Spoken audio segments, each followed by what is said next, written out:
దుర్గాదేవి. దుర్గాదేవిని మహిషాసుర వర్ధిని అని ఎందుకు పిలుస్తారు, మరి ఈ దుర్గాదేవి హిస్టరీ గురించి పూర్తిగా ఈ వీడియోలో అయితే తెలుసుకుందాం. వీడియోని ఎక్కడ స్కిప్ చేయకుండా అయితే చూడండి. లేట్ చేయకుండా వీడియో అయితే స్టార్ట్ చేద్దాం. దుర్గాదేవి ప్రధాన హిందూ దేవత. రాక్షసులను సంహరించడానికి మూల ప్రకృతి అయిన లలితాదేవి, మహాదేవి వివిధ రూపాలలో అయితే ఉంటుంది. లలితాదేవి యొక్క వివిధ రూపాలలో దుర్గాదేవి ఒకటి. దేవి మహత్యం ప్రకారం జగన్మాత లలితాదేవి మహిషాసుర అనే రాక్షసుడిని, అతని సైన్యాన్ని సంహరించడానికి దుర్గాదేవి అవతారం అయితే ఎత్తింది. దుర్గాదేవి కథ అయితే తెలుసుకుందాం. దుర్గా కథ మార్కండేయ మహాపురాణంలో దేవి మహత్యంలో అయితే ఉంది.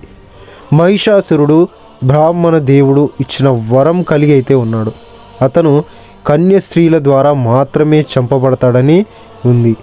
దాని కారణంగా అతను అహంకారం అయితే పెంచుకున్నాడు. ఋషులు దేవతలను భంగపరచడం ప్రారంభించాడు. అతను దేవతలతో పోరాడాడు. అతను స్వర్గానికి రాజు అయ్యాడు. అతను దేవతలను తన బానిసలుగా అయితే చేసుకున్నాడు. దేవతలు అక్కడ నుండి తప్పించుకొని బ్రహ్మదేవునితో వైకుంఠానికైతే చేరుకున్నారు. విష్ణు భగవానుడు వైకుంఠంలో శివునితో మాట్లాడుతుండగా దేవతలు విష్ణు భగవానుని సమీపించడం అయితే జరిగింది. అక్కడ జరిగిందంతా అయితే చెప్పారు. అప్పుడు విష్ణు భగవానుడు చాలా కోపంగా అయితే ఉన్నాడు. అతని కోపం నుండి కనుబొమ్మల నుండి ఒక దివ్య శక్తి అయితే బయటకైతే వచ్చింది. అప్పుడు బ్రహ్మదేవుడు, శివుడు, ఇతర దేవతల శక్తులు బయటకైతే వచ్చి విష్ణు భగవానుడి దివ్య శక్తిలో అయితే కలిసిపోయాయి. దివ్యశక్తి దేవి రూపాన్ని సంతరించుకుంది. వాస్తవానికి మహావిష్ణువు తప్ప దేవతలు శక్తి కోసం మహాదేవిపై ఆధారపడ్డారు. కాబట్టి మహాదేవి నిర్దిష్ట రూపంలో శక్తిని నిర్దిష్ట దేవతకు అందజేస్తుంది. మరియు మహాదేవి యొక్క ప్రత్యేక రూపం ప్రత్యేక దేవత యొక్క శక్తి అయితే చెప్పబడుతుంది. ఇక్కడ శక్తి అంటే శక్తిని ప్రాధాత అని అర్థం. అలా శక్తి ప్రాధాత అయిన శక్తులు వైష్ణవి అనే విష్ణు శక్తులు అయితే కలిసిపోయాయి. నిజానికి శక్తులు మహాదేవి అవతారాలు. కాబట్టి శక్తి అవతారాలన్నీ వైష్ణవి శక్తిలో కలిసిపోయి అందమైన దేవి రూపాన్ని అయితే పొందాయి. ఆ దేవికి 18 చేతులు అయితే ఉన్నాయి. దేవతలు మహిషాసురుడు అనే రాక్షసుడిని వధించమని దేవినైతే కోరారు. వారు తమ ఆయుధాలను ఆమెకైతే ఇచ్చారు. హిమవన్ ఆమెకు సింహాన్ని అయితే ఇచ్చాడు. ఆ విధంగా దేవి దేవతల కోరికను అంగీకరించి మహిషాసురుడిని సంహరించడానికి అతని దగ్గరకైతే వెళ్ళింది. మహిషాసురుడు దేవి అందాన్ని అయితే చూసి తనను పెళ్లి చేసుకోమని అయితే అడిగాడు. అయితే దేవి, నువ్వు నన్ను పెళ్లి చేసుకోవాలంటే యుద్ధంలో నాపై గెలవాలని చెప్పడం అయితే జరిగింది. అలా దేవికి మహిషాసురుడికి మధ్య యుద్ధం జరిగింది. దేవి, మహిషాసురుడు అతని సైన్యంతో 9 రోజుల వరకు యుద్ధం అయితే చేయడం జరిగింది. ఆ విధంగా దశమి రోజున ఆమె మహిషాసురుడిని సంహరించింది. ఈ దేవి అడ్డంకులను అయితే తొలగించేది కనుక దుర్గా అని పిలువబడుతుంది.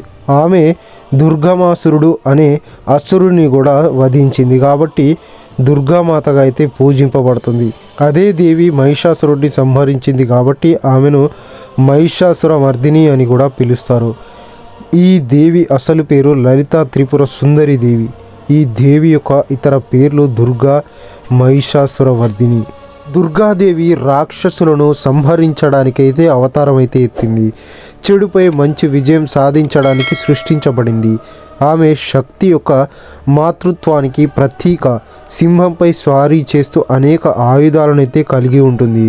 ముఖ్యంగా నవరాత్రి పండుగలలో 9 రూపాలలో అయితే పూజింపబడుతుంది. ఆమె మూలాలు ప్రాచీనమైనవి. సింధులోయ నాగరికతకు సంబంధించిన సాక్ష్యాలు అయితే ఉన్నాయి. మరియు వేదాలు, పురాణాల ద్వారా ఆమె ప్రాముఖ్యత అయితే పెరిగింది. కనకదుర్గ పురాణాల ప్రకారం మహిషాసురుడు అంటే బ్రహ్మ నుండి వరం పొందిన మహిషాసురుడు ఒక పురుషుడు సంహరించలేడనే వరం వల్ల దేవతలను ఓడించి స్వర్గానికైతే చేరుకున్నాడు. దేవతల సృష్టి బ్రహ్మ, విష్ణు, శివుడు సహా ఇతర దేవతల శక్తులన్నీ కలిసి దుర్గాదేవిని అయితే సృష్టించారు. మహిషాసురమర్దిని. దేవతల ఆయుధాలను ధరించి సింహాన్ని వాహనంగా చేసుకుని దుర్గాదేవి మహిషాసురుడిని సంహరించింది. అందుకే ఆమెను మహిషాసురవర్ధిని అని కూడా పిలుస్తారు. చారిత్రక నేపథ్యం, ప్రాముఖ్యత. ప్రాచీన మూలాలు. సింధులోయ నాగరికత కాలం నాటి ముద్రికలలో దుర్గాదేవి వంటి దేవతల చిత్రాలు అయితే కనుగొనబడ్డాయి. ఆమె శక్తిని అయితే సూచిస్తుంది. వేదాలు, పురాణాలు. వేదాలలో దేవి సూక్తంలో, ఉపనిషత్తులలో ఆమె ప్రస్తావన అయితే ఉంది. పురాణాలలో ఆమె శక్తి స్వరూపంగా అయితే వర్ణించారు. శక్తి మతం. శక్తి ఆరాధనలో దుర్గాదేవి ముఖ్యమైన దేవత. ఆమె 9 రూపాలను అయితే పూజిస్తారు. దుర్గాదేవి రూపాలు: శైలపుత్రి, బ్రహ్మచారిణి, చంద్రఘట్టం, కుష్మాండ, స్కందమాత, కాత్యాయని, కాలరాత్రి, మహాగౌరి, సిద్ధిదాత్రి. దేవి హిందూ మతం. హిందూ దేవత దుర్గాదేవిని సాధారణంగా మహాదేవి లేదా దైవిక తల్లి యొక్క శాఖగా అయితే పరిగణిస్తారు. దేవి హిందూ మతం దైవిక స్త్రీత్వాన్ని, దేవతకు అధిపతిగా అయితే నమ్ముతుంది. సాంప్రదాయకంగా హిందూ మతం వారి మతంలో బ్రహ్మ, విష్ణువు మరియు విష్ణువు అనే త్రిమూర్తులను అయితే పూజిస్తుంది. కానీ దేవి హిందూ మతం సర్వదేవత అధిపతిగా స్త్రీని కీర్తిస్తుంది. దేవిక స్త్రీ, దేవి అనే పేరు వాస్తవానికి ఆధిపత్య స్త్రీ దేవత మహాదేవి పేరునైతే సూచిస్తుంది. ఆమెను తరచుగా దేవి శక్తి, ఆదిపరాశక్తి మరియు ఆదిశక్తి అని పిలుస్తారు. మహాదేవి మొత్తం దేవత, కానీ ఆమె తరచుగా వివిధ ప్రయోజనాల కోసం ఇతర దేవతలనైతే కనిపిస్తుంది లేదా పునర్జన్మ పొందుతుంది. దుర్గా మహాదేవి ధరించే రూపాలలో ఒకటి. సాధారణంగా రక్షణ లేదా దైవిక బలాన్ని అందించడానికి దుర్గా ప్రత్యక్షమై ఆమెను లేదా మహాదేవి భక్తులకు ప్రార్థనను సమాధానంగా అవసరమైన ఏ సమయానికైనా వస్తుంది. దుర్గాదేవి పుట్టుక ఉద్దేశం గురించి అయితే తెలుసుకుందాం. హిందూ మతం వేలాది దేవుళ్ళు మరియు దేవతలకు ప్రసిద్ధి చెందినప్పటికీ చాలా హిందూ సాంప్రదాయాలు ఒకే ఒక దేవత లేదా దేవి అనే అనేక విభిన్న వ్యక్తీకరణలతో అయితే ఉన్నాయి. సంస్కృతంలో దేవత అనే అర్థం వచ్చే దేవి అవసరమైనన్ని రూపాలను అయితే తీసుకుంటుంది. ఆమెను తరచుగా శక్తి అని పిలుస్తారు. దుర్గాదేవి లేదా శక్తి యొక్క అనేక అవతారాలు అయితే ఒకటి. దుర్గాదేవి యొక్క ఇతర రూపాల మాదిరిగా సంతానం కోసం అవతరించలేదు. బదులుగా ఆమె ఒక రాక్షసుడిని చంపగలిగేలా సృష్టించబడింది. మహిషాసురుడు అనే దున్నపోతు రాక్షసుడు. అతను దేవతల బంధువు. సృష్టికర్త దేవుడు బ్రహ్మ అతనికి ఒకే ఒక పట్టుతో అమరత్వాన్ని అయితే ఇచ్చాడు. అతన్ని ఒక స్త్రీ చంపగలదు.